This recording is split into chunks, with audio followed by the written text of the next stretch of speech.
The irony of this story is that this was supposed to have been a HBCU, Bloomfield State College. Don't get it confused with Bloomfield University in West Virginia. Now, this is a school that have a registration list of over 80 to 90% of white people, but it's labeled as an HBCU, something to think about.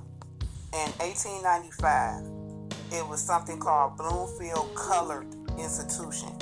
It was founded on the levels of high graded school for African Americans and racially integrated public education. And it was about 100 miles from an area where it was 70% African American residents. In 1968, in November, a bomb exploded in the gymnasium. African American students were protesting. The school administration was working actively to transform the Blue State University into a historically black college, but it was predominantly for whites, and they didn't understand that. See, in the 1920s, everybody had started migrating west to West Virginia to work at coal mines and coal fields. And so Bloomfield Colored Institution was also an entity for football, black college, and stepping stones for many black middle class. See, in the 19th century, Bloomfield Colored Institution was supposed to be for the children of the black coal miners, and they were still segregated in West Virginia, and they were also collecting federal funds. Bloomfield State University names were Bloomfield Colored Institution from 1895 through 1932. It was called Bloomfield State Teachers College from 1932 to 1943, and then it became Bloomfield State College from 1943 into the present. Now, the college was never isolated from any demonstrations or demands about civil rights back in the 60s.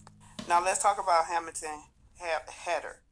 He was an American professor at the Stoner College, right? An African American, black American. He was the first president of Bloomfield State College, which was originally named Bloomfield Colored Institution. Now, in 1906, actually registered as a Republican, and he ran a successful seat in West Virginia House of Delegates. And after that, Hatter received a patent for a device that improved corn harvesting for the Bloomfield Colored Institution. And he became later Principal Hatter, and he supervised the first classroom that was built with 40 pupils, something that they have in a church for the school, which was Bloomfield Colored Institution at that time. Now, Robert Sims, from 1872 to 1944 when he passed away, he was an African American academic, civil rights leader, scientist, and he was the person to hold the college president at Virginia State. And Brackett, he was an abolitionist, and he was a pastor at the Free Will Baptist, first president at Stoner College, and he was the chairman and co-founder of Bloomfield State College.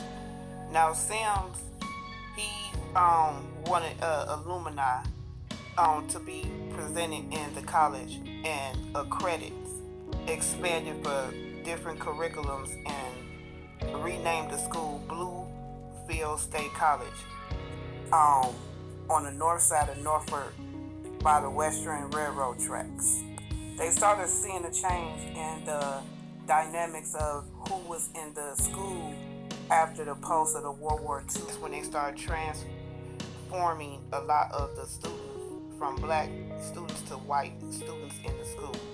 And the irony about this also is the school wasn't even named after Hatter. It was named after the actual state, which is Bloomfield. Wow, but they wanted to label it as an HBC so that they can get those fundings. $5,000 reward was offered by the governor at that time of West Virginia, and he had put a mandatory and immediate closing of the school They had got in trouble in 2023. They did not operate with the integrity in 7 academics or human resource functions. And the faculty president fired a staff member following the meeting. And the university governing board were not making decisions in their best interest of the university. I mean, think about that for a second. Hold on.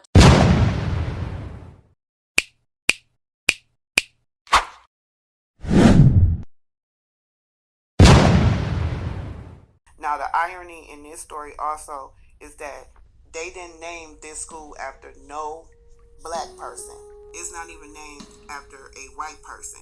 It's named after the state, which is Jackson, Mississippi.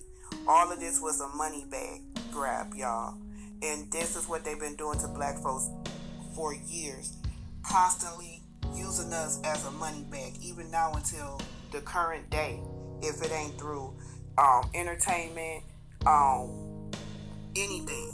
Mississippi, they tried to label this as an HBC by having all of these athletic teams, the Tigers, participating in the NCAA division, and all of these athletes.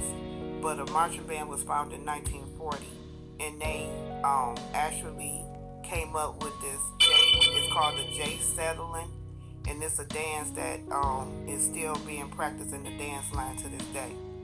In 1934, the Great Depression, Baptist Society withdrew financial support from the school, known as Mississippi Negro Training School. The name, since it had been changed to express the development.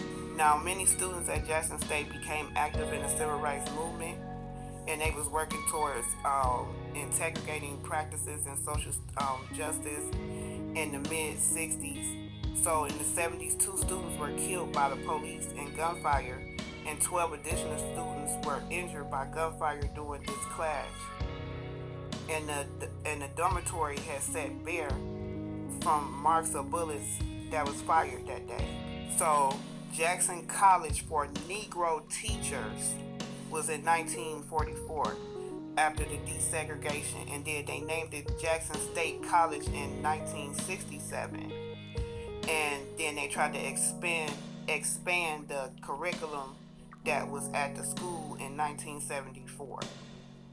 And they changed that name to Jackson State University by then. So they had something that's called a PBI, which is a predominantly black institution, which now they call HBCU'S.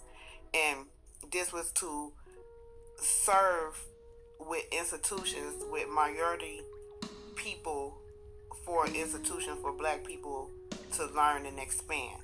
Now, during this time, the Southern United States, they were primarily founded by protestant religious group. And then in 1890, they required educational segregation states to provide African Americans high learner schools in order to receive any funding, acts, endorsements, funding from states or federal governments. Now, since around 2012, Jackson State University is an HBC that is the first and the only one to support bachelor and master level engineering programs. Now, Jackson State is a public historical black research university in Jackson, Mississippi, and one of the largest HBCU'S in the United States. A lot of African American institutions of higher learning serve predominantly white students and disqualified or limited black Americans to even enroll. I mean, think about that for a second. Hold on.